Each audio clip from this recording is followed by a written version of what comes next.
Hi friends, நேற்று நான் தொழிலுக்கு போனேன். என் பொழப்பே போகிற மாதிரியே மடியை ரெண்டாக வெட்டி போட்டானுங்க. அது துறையில் அது ஏன் இப்படி பண்ணாங்க என்னென்னு தெரியல. மடியை வெட்டி போட்டாங்க. வலையை நான் தொழில் பண்ணக்கூடாதுன்னு வலையை வெட்டி போட்டாங்க. இன்னொன்று என்னென்னா, தூறு கயிறுன்னு ஒரு கயிறு ஒன்று போட்டு வச்சுருப்போம். அது புது கயிறாக வாங்கி போட்டு அந்த கயிறை அறுத்து எடுத்து போயிட்டாங்க. அப்புறம் ஒன்று பார்த்தா, கொக்கி பாசி பார்க்குறதுக்காக ஒரு கொக்கி ஒன்று வச்சுருந்தேன். அந்த கொக்கி புது கொக்கியாக 250 ரூபாய்க்கு வாங்கி வச்சுருந்தேன். அந்த கொக்கியை எடுத்து போயிட்டாங்க. ரொம்ப கஷ்டம் ஃப்ரெண்ட்ஸ். பொழப்பு பார்க்கக்கூடாது, ரொம்ப கஷ்டப்பட எல்லாம் வீணாக போகணும், அவங்கெல்லாம் இப்படி இருக்கக்கூடாது, நல்லா முன்னேறி வரக்கூடாது அப்படின்ற மாதிரி நிறையா பேர் அப்படிலாம் நினச்சிக்கிறாங்க. அதெல்லாம் ஏன்னு தெரியல. இப்போல்லாம் இருக்கக்கூடாது அப்படின்ற மாதிரி தோணுது. என் பொழப்பை கெடுத்துட்டு நான் ஒரு 10 ரூபா காசு சம்பாதிக்க முடியாமல் ரொம்ப கஷ்டப்பட்டுருக்கேன் ஃப்ரெண்ட்ஸ். அவ்வளோ கஷ்டப்படுத்துகிற மாதிரி இருக்குது. அது நைட்டோட நைட்டாகவே ரொம்ப மன உடைச்சலில் வந்து நான் என் போட்டை எடுத்துகிட்டு எங்கள் துறைக்கே வந்துட்டேன். எங்கள் கட்டுமாவடியில் கீழே குடியிருப்புன்றது தான் எங்கள் துறை. அந்த துறையில் கொண்டாந்து போட்டை பிடிச்சி நைட்டே போட்டு இந்த கிடக்கிறது நான் மட்டும் போட்டு அங்கே கொண்டாந்து பிடிச்சிட்டு அதுக்கப்புறம் என்ன பண்ணுறது தெரியாமல் ரொம்ப கஷ்டப்பட்டேன். இப்போ நான் ஏற்கனவே ஃபஸ்ட்டு தொழில் பண்ணேன். இந்த போட்டை எங்கள் ஓனர் அவர் கொடுக்குறாரு. என் போட்டை எடுத்துகிட்டு போருப்பா, நீ பார்த்த போட்டு தானே, நீ பார்த்து எடுத்துகிட்டு போயிட்டு நீ அதை பொழப்ப பாரு. 10 ரூபா காசு சம்பாதிக்கிற இடத்துல சம்பாதிக்கக்கூடாதுன்னா அவங்க கட்டணம் பிடிச்சி அந்த மாதிரி பண்ணி போட்டிருக்காங்க. அதை பார்த்தா நம்ம முன்னேறி வர முடியாது. நீ நம்ம பொழப்ப பார்க்குறதுக்கு பாருவா அப்படின்னு அவர் சொன்னார். அதோட தான் அந்த போட்டை எடுத்துக்கிட்டு போகலாம் அப்படின்ற மாதிரி இன்றைக்கி இருக்கேன். அந்த போட்டுன்றது கரெக்டாக இந்த போட்டுக்கு அடுத்த போட்டு அந்த ஒயிட் கலர் கிடக்கல, ஊதா கலருக்கு பக்கத்தில் அங்கிட்டு அந்த போட்டு தான் அவர் தரம்னு சொல்லியிருக்காரு. இதுதான் நம்மள்ட்ட போட்டு. இப்போ தான் மரமெல்லாம் உடஞ்சி போச்சு அப்படி சொல்லிட்டு புது மரம் வாங்கி மாற்றிருக்கேன். மரமெல்லாம் மாற்றி எல்லா செட்டப்புமே நம்மள்ட்ட போட்டில் ஒரு குறை இல்லாமல் இருக்கும். அப்படி இருக்கையில் மடியை ரெண்டாக வெட்டி போட்டாங்க பாருங்கள். நான் உங்களுக்கு காட்டுறேன் பாருங்கள், எடுத்து காட்டுறேன். ரொம்ப கஷ்டப்படுற மாதிரி ஆகிப்போச்சு.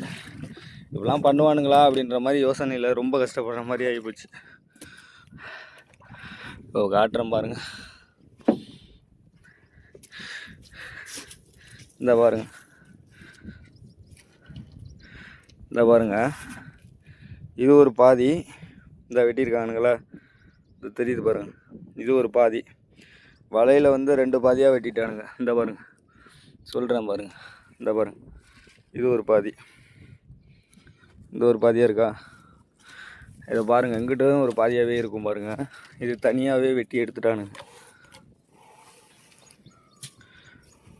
இந்த பாருங்க, சரி, இது பாருங்கள்.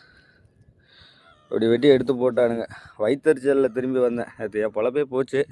ஒரு 10 ரூபா காசு சம்பாதிக்க முடியாத நிலமையில் ரொம்ப கஷ்டப்படுற மாதிரி ஆகிப்போச்சு. என்ன பண்ணுறதுன்னு தெரியல. இப்படிப்பட்ட போட்டு நான் எந்த போட்டு யார்கிட்ட போட்டுலேயுமே இப்படி சுத்தமாக இருக்காது. ஃபஸ்ட்டு அது கடல் தொழில் பண்ணுறதுக்கு நான் என் போட்டை நான் சாமி மாதிரி நினச்சி நான் சுத்தம் பண்ணிவிட்டு எல்லாம் பண்ணிக்கிட்டு இருக்கேன். அது அவங்களுக்கு பொறுக்க முடியாமல் இவன் அதிகமாக சம்பாதிக்கிறான், போட்டை நல்லபடியாக வச்சுருக்கான், அதிகமாக சம்பாதிக்கிறான் அப்படின்ற ஒரு எண்ணத்திலே இந்த மாதிரி ரெண்டாக வெட்டி போடுவாங்கன்னு நான் நினச்சி கூட பார்க்கல. இங்கே பாருங்கள், இது ஒரு பாதியாக கிடக்கு, இது ஒரு பாதியாக கிடக்கு, இது ஒரு பாதியாக கிடக்கு. அப்படி போட்டு என் பொழப்பை நாஸ்திப்படுத்தி ரொம்ப கஷ்டப்படுற நிலமையில் பண்ணிட்டாங்க. பரவாயில்ல, எவ்வளோ பார்த்துட்டேன் அப்படி சொல்லிட்டு தான் நான் விட்டுட்டேன். இதுதான் எங்கள் துறை, கீழடியிருப்பு துறை. இதுதான் எங்கள் துறை. இது ஒரு போட்டு, ஒரு 2 போட்டு கிடக்கு. அங்கிட்டு ஒரு போட்டு 4-5 போட்டு கிடக்கு, அவ்வளோதான். இது உங்களுக்கு அவனுக்கு பண்ணது துரோகம் தான், அப்படி பண்ணியிருக்கானுங்களே அப்படின்ற மாதிரி யோசனை பண்ணிங்கன்னா இதெல்லாம் பண்ணாதீங்க அப்படின்ற மாதிரி சொல்லுங்கள். கடலில் புழங்குற உறவுகள் எல்லாருமே நம்ம கடல் தாயை நம்பி தான் இருக்கோம். அது நிறைய பேருக்கு தெரிய மாட்டேங்குது. தெரியாமல் கொள்ளாமல் போட்டை பிடிக்காதீங்க அப்படின்னு தான் நேரடியாக நேர்லேயே சொல்லி நீங்கள் போட்டு எடுத்துகிட்டு போங்க தம்பி அப்படின்னு சொல்லிட்டா நாங்கள் எடுத்துகிட்டு வந்துடுவோம். அப்படிப்பட்ட ஒரு தொழிலை நீங்கள் இப்படி அவன் பார்க்கக்கூடாது அப்படின்ற ஒரு எண்ணத்தில் வெட்டினாங்களா, இல்லை போட்டை பிடிக்காதீங்க அப்படின்ற ஒரு எண்ணத்தில் வெட்டினாங்களா, இல்லை இவன் சம்பாதிக்கிறான் அதிகமாக, போட்டையும் புதுசு மாதிரியே வச்சுருக்கான் அப்படின்ற ஒரு எண்ணத்தில் வெட்டினாங்களா அப்படின்னு எனக்கு இன்னும் தெரியல. அது நிறைய பேர் பண்ணுறாங்க. அதெல்லாம் பண்ண வேணாம் அப்படின்ற மாதிரி சொல்லுங்கள். அந்த கடல் தாய் நமக்கு இப்படியெல்லாம் பண்ணுறாங்களே, அவங்க கடலுக்குள்ளே போனால் அவங்க உயிரோடு திரும்பி வர்றதே அது உத்தரவாதம் இல்லாத ஒரு தொழில் அது ஃபஸ்ட்டு எல்லோரும் யோசிக்கணும். இந்த மாதிரிலாம் இருக்கக்கூடாது, நம்ம தப்பு பண்ணுறோம் அப்படின்னு முதற்கொண்டு யோசிக்கணும். அது அந்த ஆண்டவனுக்கு தெரியும், அவன் வச்சு கண்டிப்பாக நடத்துவான். சரி பாருங்கள் ஃப்ரெண்ட்ஸ், இதுக்கு மேலே நான் வந்து அழுதுருவேன். அந்தளவுக்கு ரொம்ப மன உடைச்சலுக்கு ஆளாகியிருக்கேன். அவ்வளோ கஷ்டப்படுற மாதிரி 2ஆக வெட்டி போட்டானுங்க, என் பொழப்பே போயிடுச்சு. சரி பாருங்கள் ஃப்ரெண்ட்ஸ், ஒன்றே ஒன்று சொல்லிக்கிறேன் ஃப்ரெண்ட்ஸ், உண்மையிலே சொல்கிறேன்.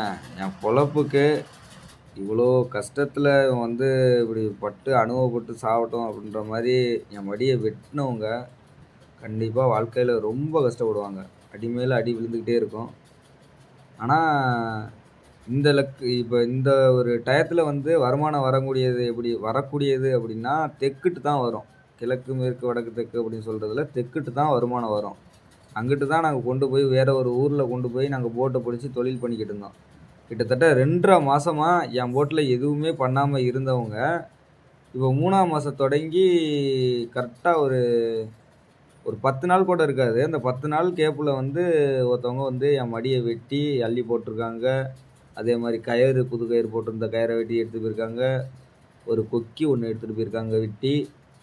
எல்லாத்தையுமே தொழில் பார்க்கக்கூடாது அப்படின்ற ஒரு எண்ணத்தில் இவ்வளவு பண்ணி எல்லாத்தையும் எடுத்துகிட்டு போயிருக்காங்க. கண்டிப்பாக சொல்கிறேன், அவங்க தொழில் பார்க்குறவங்களா இருந்தால் கண்டிப்பாக வாழ்க்கையில் ரொம்ப கஷ்டப்படுவாங்க, ரொம்ப அடி விழுவும். அதே மாதிரி ஆனால் எப்படி சொல்கிறது, அது எந்த ஊர்னு நான் சொல்ல விரும்பலை. அது நீங்களே புரிஞ்சுப்பீங்க. எந்தெந்த ஊரில் எப்படி இப்படிலாம் தப்பு பண்ணுறாங்க அப்படின்னு தெரிஞ்சிச்சுன்னா கண்டிப்பாக நீங்களே புரிஞ்சுப்பீங்க. அது அவங்க சொல்லியிருந்தா கண்டிப்பாக நாங்கள் போட்டு எடுத்துகிட்டு போயிருந்துருப்போம் ஃப்ரெண்ட்ஸ். அது சொல்லாமல் கொள்ளாமல் வெட்டி எல்லாத்தையும் நாசம் பண்ணியிருக்காங்க. கண்டிப்பாக அவங்களுக்கு பாருங்கள், எனக்கு வெறும் 1000 ரூபாய் செலவோடு எனக்கு வந்து மடியை வெட்டி வீசிட்டாங்க. அவங்களுக்கு வந்து இப்போது கடல் தொழில் பண்ணுற ஆளாக இருந்தால் கண்டிப்பாக ஏதாவது ஒரு இன்ஜின் கெட்டு போகும், மடி வீணாக போகும், ஏதாவது ஒன்று மாட்டிக்கிட்டு ஏதாவது ஒன்று கிழியும். அந்த மாதிரி ரொம்ப கஷ்டப்படுற நிலைமையில் கண்டிப்பாக அந்த ஆண்டவன் கண்டிப்பாக ஒரு தண்டனையை கண்டிப்பாக கொடுத்துருவான். இது நடக்குதா இல்லைன்னு மட்டும் பாருங்கள்.